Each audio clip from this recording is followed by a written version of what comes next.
मुख्यमंत्री लाडकी बहीण योजनेअंतर्गत उद्या कोल्हापुरात महिला सन्मान मेळावा होतोय। या निमित्तानं मुख्यमंत्री दोन्ही उपमुख्यमंत्र्यांसह महायुतीचे नेते कोल्हापुरात येणार आहेत। त्या अगोदरच महायुतीतील मुख्य पक्ष भाजपसह राष्ट्रवादी काँग्रेस अजित पवार गटाला आज चांगलेच धक्के बसलेत। भाजपचे ग्रामीण जिल्हाध्यक्ष राहुल देसाई यांनी पदासह भाजपच्या सदस्यत्वाचा सुद्धा राजीनामा दिलाय। राहुल देसाई यांच्या या राजीनाम्यानंतर प्रदेशाध्यक्ष चंद्रशेखर बावनकुळे यांनी तातडीनं नाथाजी पाटील यांची देसाईंच्या जागी नियुक्ती केली।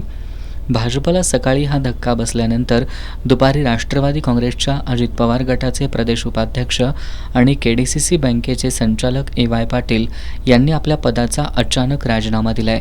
प्रदेशाध्यक्ष सुनील तटकरे यांना पाठवलेल्या आपल्या राजीनाम्यात पाटील यांनी वैयक्तिक कारणांसह वेळ देण्यात असमर्थ असल्याचं कारण दिलंय।